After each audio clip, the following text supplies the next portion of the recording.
Sejuani versus Brandon Annie composition. Theme on battles. Both. Okay. But, you know, theme battle for this one. Ice versus fire. I'm not sure it's going to happen though. It very well could be a possibility. So the crowd's D-man, I don't know why. You're very famous, my friend. Chips and Noir, they're loving me, that's what it is. Okay, so picks and bans underway. Here we go, ladies and gentlemen. They're banning out Madlife, oh no! Sin Syndra being taken away there. Madlife has been focused. They're not going to be happy. That is both of Madlife's key known champions. As Crepo said, pulling a Madlife.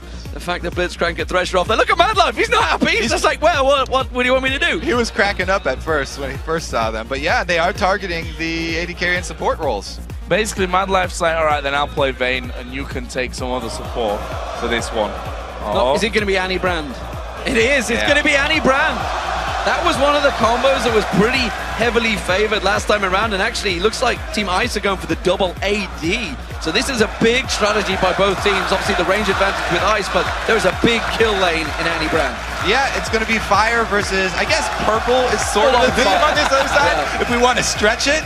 But this fire lane, actually, I believe it was used in competitive play in Korea. Monty will correct me if I'm wrong, but I think Frost and KT Rolster used it, actually. And one of the teams won with it.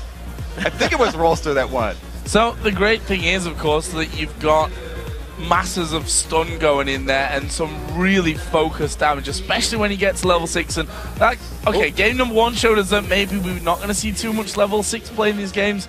The second one said, okay, we probably are going to. And I think in the 2v2, when you have to get 2 kills rather than just the 1, but it could last a little bit longer on that. Yeah. It could, and it doesn't matter whether it's 2 kills at once or just 2 kills consecutively. That's all you got to do. Well, the champions are picked for this match. Send us a tweet with your prediction for the winning duo to @LOLesports using the hashtag IceWin or hashtag FireWin. And, you know, seeing Doublelift and Madlife's face just at the end of that, as soon as they saw the picks, they were like, yes!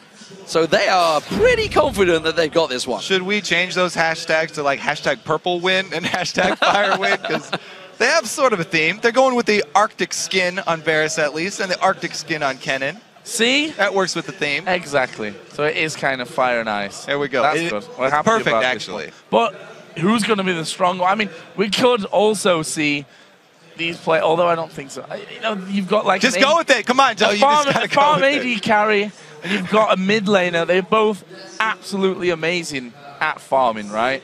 They could well just sit back and farm to 100 faster than the other. Maybe what they do. I think the fact that they've gone for ice and fire theme comps tells me that the chance of fighting a lot is high. And if you are in an Annie Brand lane, you're looking to kill somebody. This is a stun lock lane. Annie sets up Brand very, very well. Usually Brand's combo is extremely hard to land, and that's why he's not taken. Diamond dancing around Bjergsen there. Keeping that fire going. I wonder who chose who was going to play who here, because it's Diamond that came up with the tactic. I think he's just Iron Brand. You are on Annie. Well, judging by the way that he made Bjergsen play this game with him and just said, I'm the captain, you're playing with me, and that's how it's going to be. It's very possible that he did say, I'm playing Brandon, you're Annie. So do you think that he will be the carry and Bjergsen will be his support this time around, beating over CS? Let's see who they focus CS on, or if it's just every man for himself. Well, everybody seems to think Fire could win this one. They had the vote there, just close to 60%, and this is going to be the problem. It's like, while you say the ranged AD champions, these are both very high ranged AP champions as well. Oh, bit of damage being exchanged there at the very start of things.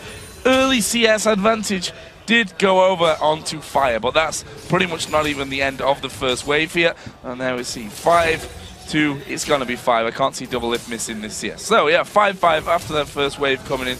Pretty decent job on that one. Bjergsen has a stun worked up here, so they need to be a little bit careful. Positioning around these minions is extremely important, especially for Team Fire.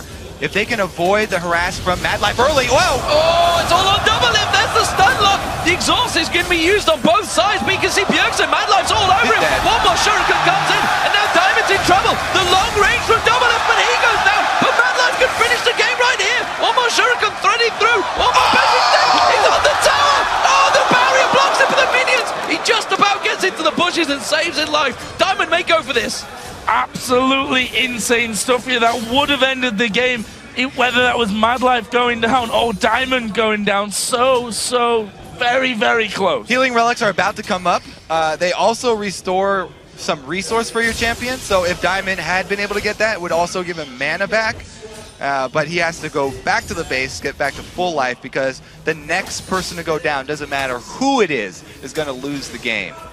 So Madlife actually stuck around from this one and decided not to recall out and get himself back up to full HP. So he would be the obvious target, a little bit more mobile, but if you can chain those stuns onto him, it doesn't really matter how mobile you are. Summoner spells as well. Bjergsen still has flash, so there's still a flash stun possibility for him.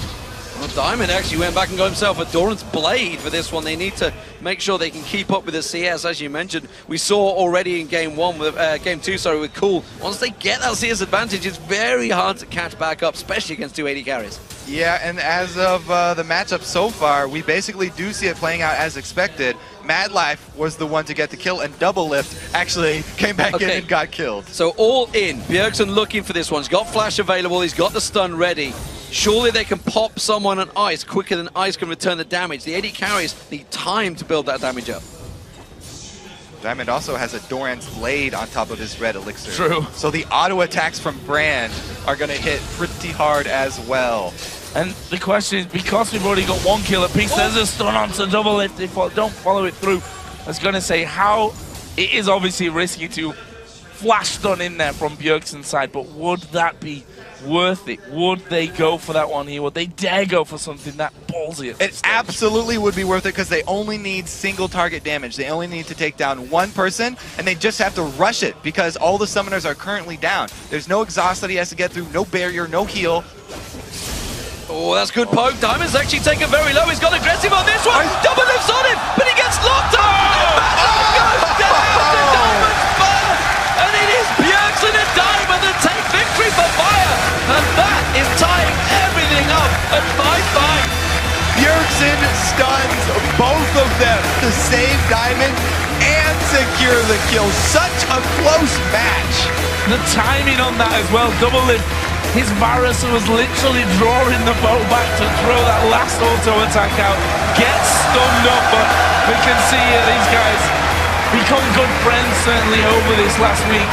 And an important victory though for Fire, because that ties us right up going into final Super 1v1 to decide it all. Absolutely fantastic stuff. And you know, I was thinking, I was building up towards the flash tibbers, like how would they ever be able to stop the flash tibbers? Once that came in, there was no doubt about it, Fire would have won that. But Ice were trying their best to poke, but they seemed a little split. You know, this pairing, this marriage is maybe breaking up a little bit early here.